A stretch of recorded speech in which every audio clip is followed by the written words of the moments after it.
Good afternoon, everyone. Will, you can see my screen okay, right? Yeah, you're coming through loud and clear. All right, great. Good afternoon, everyone. You got Will here today. Sorry for missing yesterday. Let me see. I got a couple pre-submitted questions here, but I think Alex is not going to be able to join us, so we'll wait on his. So for Jared, so I have a question from Justin. I don't see Justin here. I'll wait on that. So if you any questions, no pre-submitted questions from anyone in the group today. So as always, use raise hand or whatever. Yeah, go ahead, Radley. What you got for us today, sir? It will. So in my dev environment, as you're running tests, running workflows, I'm creating a bunch of assignments. So I went through and I cleaned out, I killed off all the workflows that I didn't need anymore. My assumption was that that would take the assignments with it, but it didn't. So now I have about 150 assignments across several test users that I'd like to just clean up. Is there a way to Okay. do that in mass? Yeah, we got some queries that we could give you guys. Cleanup SQL cleanup queries. Are these the dangerous ones? We've got dangerous and not dangerous ones. So how did you actually what did you walk me through what you did to kill the flows or whatever? Just flow management. Mm-hmm. Right click on it, kill/end flow, I think is the Mm-hmm. option. Got Uh, it. So I think what you're looking for here is something. If we were to go use, I'm in V9 right now. If it looks different, just a heads up. I think what you want to try to select star from entity assignment where primary flow tracking ID. Is it flow tracking ID? Hmm. Let me see. Is it primary or just flow tracking ID? Where are you at? Oh, good Lord. Come on. There we go. There we go. There we go. Primary flow ID, flow tracking, where flow tracking ID is not in, and then you would do select something. Let's see here. Select star from flow state storage data. Does this have, yeah, flow tracking ID. So I think what you do is select flow tracking ID from flow state storage data. I think this would give you back the assignments that don't have a corresponding record since you've killed the flows. And then you could just run like a delete with this. You might want to double check that. I'll put this in the chat. awesome. But that when you kill those things, they should they'll either get marked deleted or hard deleted from that flow state storage data table. If they're just marked deleted, you'll have to modify that, right? That query a bit. But that query is probably what you want to clean those orphaned things up. Awesome. Appreciate that. Is there a better way before I kill the flow to make sure all the assignments are deleted? No, there's no real Okay. way that I don't know that we've really gotten a good way to kind of clean all of the scattered artifacts that could be in a flow cleaned up if you try to kill the thing. Okay. We should do better there. But yeah, right now, it's a bit of yeah, there's no real handling for that in the product today. Okay. Very good. Great. Thank you.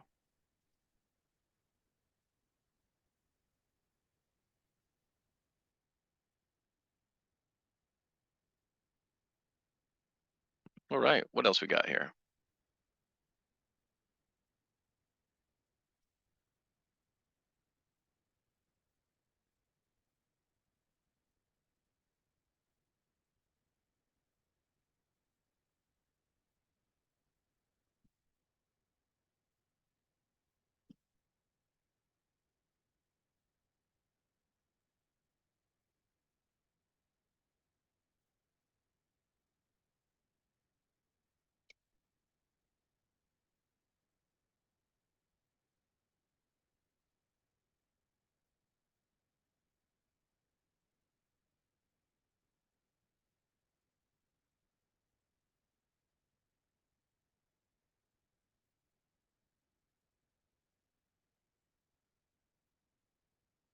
And James, okay, what do we have for you? What can I help you with? So I'm working with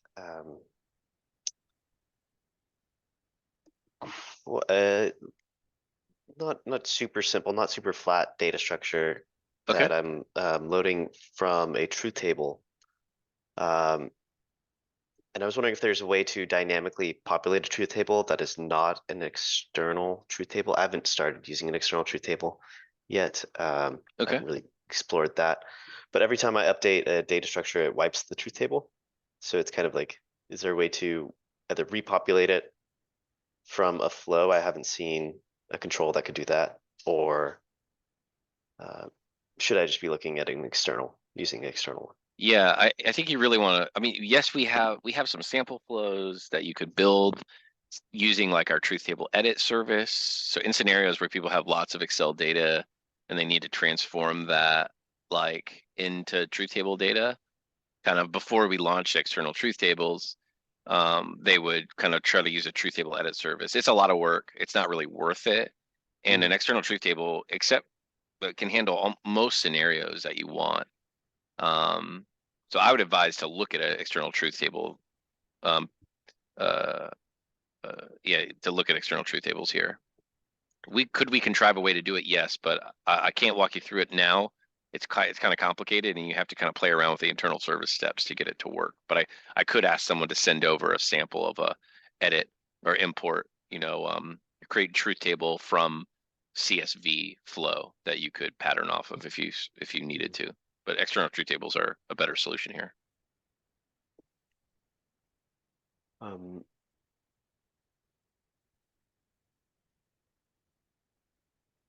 Because there is not just a default action to like import from CSV or something like that. mhm.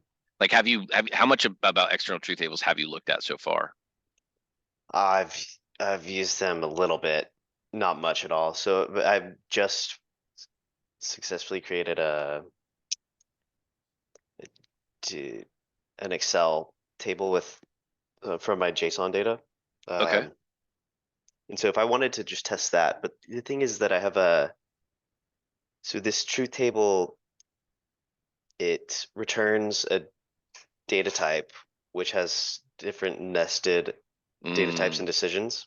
okay. And so loading that from Excel, Got it. based off like a program name, for example, it would load a list of courses, which Mm-hmm. has, in itself nested credits and prerequisites.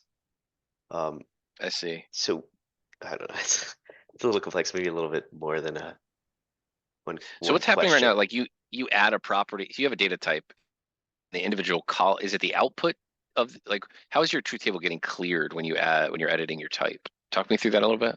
So if I change one of the data types or if I add a new one, it clears the truth table. So the data type I'm editing is called course information, and that's Okay. a subset of teaching session in decisions, which has a list of course information as nested data type. Okay. Um, and so if I edit the course information, say I add a field for credits or a field for completed, it would Mm-hmm. wipe the entire internal truth table.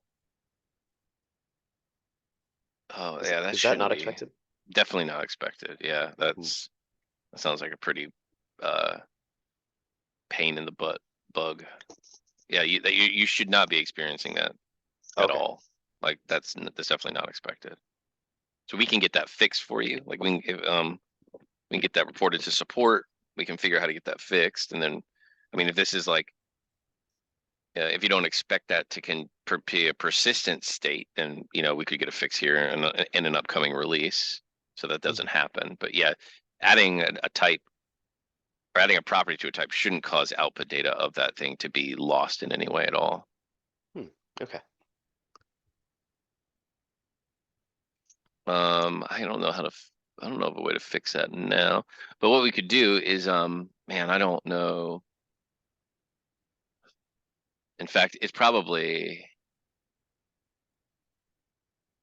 Do I have? Let me just quickly search here.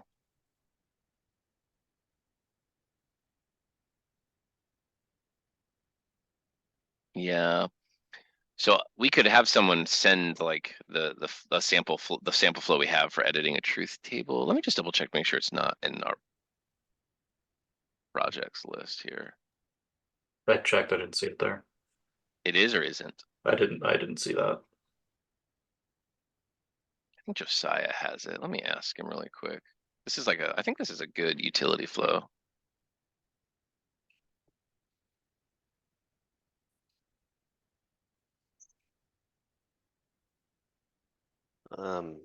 If I may piggyback off this. Yeah, please. So I'm working with, in the same project, a data grid nested in a data repeater. And I'm trying to, I was looking into writing some CSS for the data grid. Okay. However, I didn't see anything on I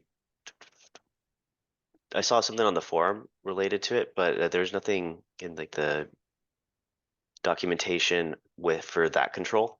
Okay. Writing CSS for that control. And I was wondering if you had any resource you could point me to regarding that. Probably not published. Mhm.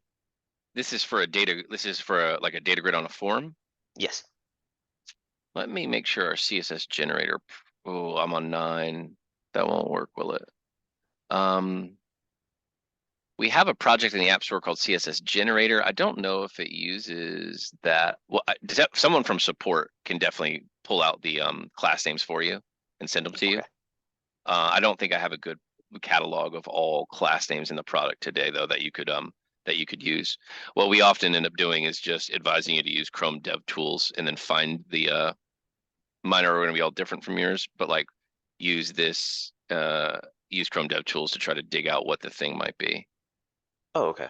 Because it'll tell you if you open Chrome DevTools, use like the sort of element picker, you'll be able to see like some of the information the class. here, right? Okay. So this is report grid viewer header name, so on and so forth, and you can use this to write the CSS and then apply the CSS to the control after you've added it as a document. All right, that's perfect then. Thank you. I didn't realize that those are the same. Yep. Anything else I can help you with or try Oh to? no, that's all.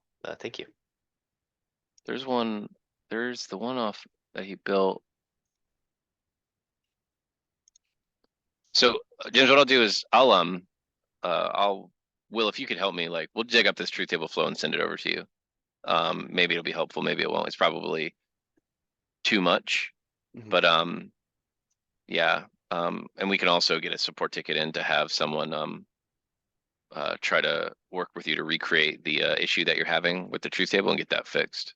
So that's you don't have to deal with that and going on a go forward basis. Yeah, that might solve my external truth table woes as well. So I can open up one of those. Thank you. Okay, you bet. All right, what else do we have? Anybody have anything? I'll go ahead and put you back on mute. Oh, there you go. Great. Yeah, if there's anything else, please let me know.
Will, would you help me do those two things I talked about, please?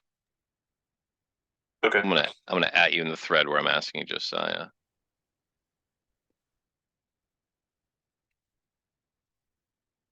And I think we can just submit a support ticket on behalf of James. You might need Sabrina or Adrian to give you his email. just submit a support ticket asking support to reach out to help troubleshoot some issues with data type changes causing a truth table, outputs to be set to null, something like that.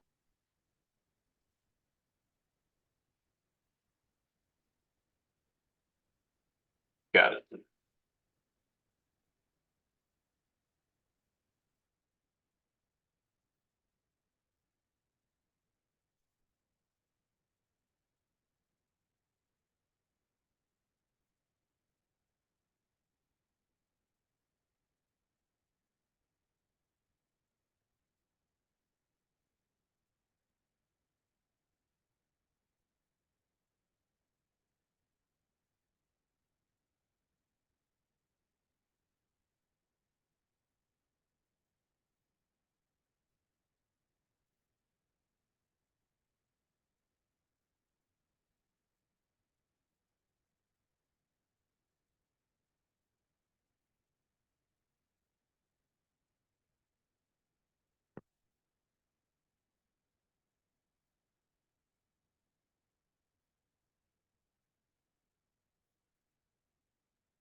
Well, Jeremy, looks like it's just you, sir. Everyone else is left, so if you got anything, please let me know.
I think we've got Justin here now.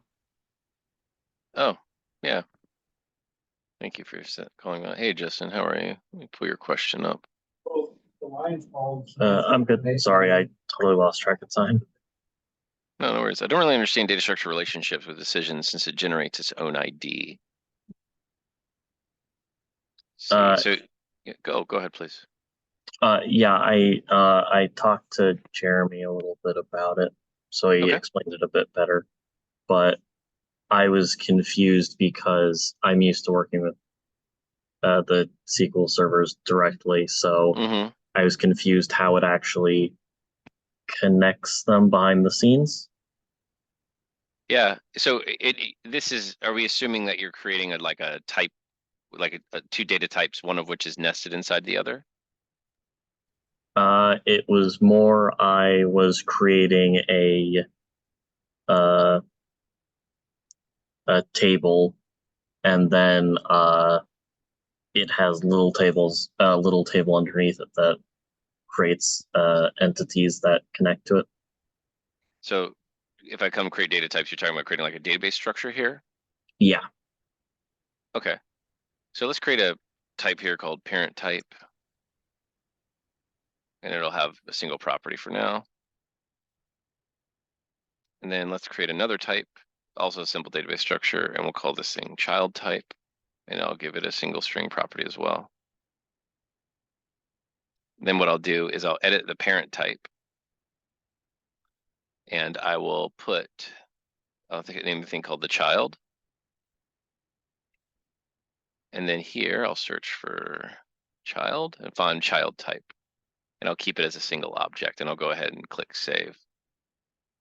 Now, if I use this in a flow, if I come and I fetch that data type, it's going to bind, like if I find parent type, right? And then I look in the data explorer here. So, and I look at, like, say the first result, it's going to give me the child available to map to or read or write from or whatever, right? Like in the flow designer. But so this is great. Like it nests it there for me, like I expect. But if I want to look at the actual relationship between these two things, I'm going to have to do that in the query using the query editor. So I'm going to go to a designer project and click query editor. I'm using version 9 beta right now, so this isn't going to look exactly like yours. Yours is going to be there's an action called other query editor or query, something like that on yours. So here's query editor. I'm going to come here and I'm going to search for parent. Oh, I'm going to search for parent with a capital P. There you go. And there's parent type. And if I expand this, it's going to show me the properties on that type here.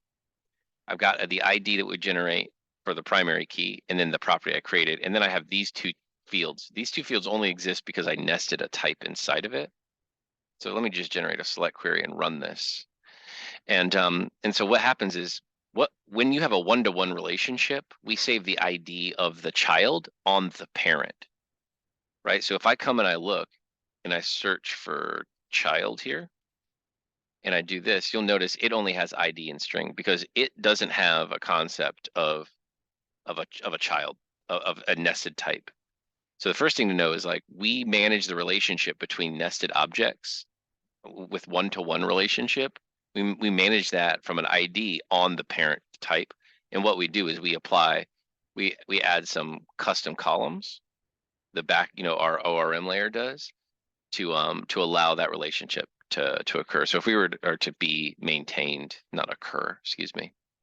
And so if I were to go create one of these records, so user defined types, database structures, parent type, create, and then I could do build data, and then str1, I'll say this is the parent, this is the parent string.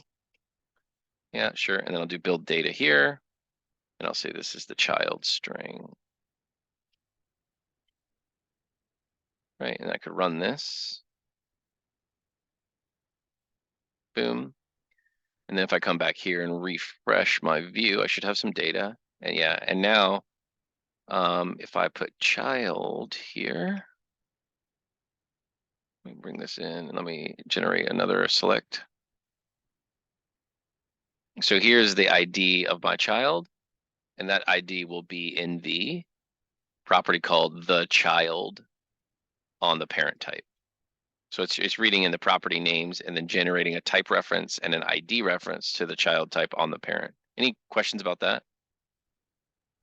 How would it handle a many to many, a one to many, sorry. Yep, so great question. So let's go look at one to many. So I'm gonna create a type here just to keep it simple. I'll call this, I don't know, family members or something. And I'm just gonna give it a single string property. And I'm gonna go back to my parent type. And I'll call this, extended family or something. And here I'll search for family. I'll find my type, family members. boom, and I'll make it a list. So now there's one parent to many children. And now if I come back to my query editor, and I come search for parent again, you'll notice it has no new columns on it, right? And so what happens with one to many is we save that on the child structure. So here's family members, and now we'll actually have parent type, which will be a property. We're going to say the ID of the parent on the child. So if we go ahead and generate a select query here and run this, let me go generate some data here again. So create data type here. I need to save this and close.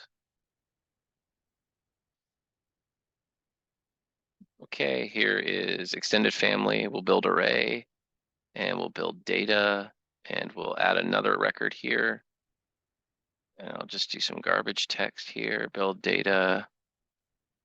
And then, ZZZ, blah, blah, blah. I'm gonna debug, run, boom, boom, and I'm gonna run. And now you can see I have the primary key of my family member object, the custom property I added, and then underscore parent type is gonna be the ID of the parent type object. So we kind of switch this for one to many, we save the ID of the one on the many, and a one to one, we save the ID of the parent of the child in the parent. And we don't support many to many relationships through the data structure designer. You're gonna have to handle that explicitly in your flow if you need some kind of many to many relationship. Questions about that? Hopefully that helps a bit. I think that answered my question. Okay, great. Yeah, and if you wanted to see some examples of how we manage many to many, if you were to look for like xref, oh, maybe lowercase. Oh, okay, there you go. Folder parent xref is a many to many table that we have where we just have a unique ID, or this is one where parents and children, this is a folder structure, parent folders and child folders. These are two places in our database structure where we have many to many relationships, but you have to manage this in the flow itself. Yeah, great question. Let me know if you have anything else on that. There's nobody else up right now, so anything else you have, please feel free to ask.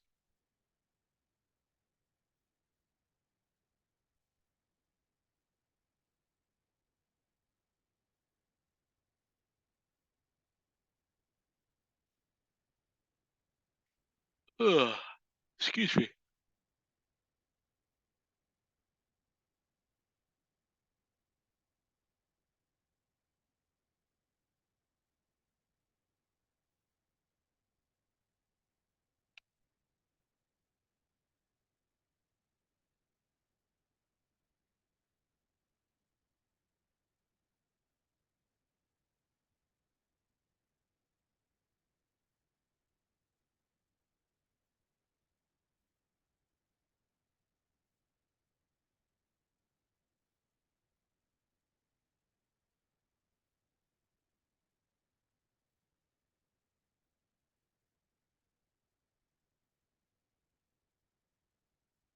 Alrighty, we're at 12:30. We don't have any other questions in the hopper. So if you guys have anything else, let me know. Otherwise, we'll go ahead and call it a day.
Okay, great. Thanks, everybody.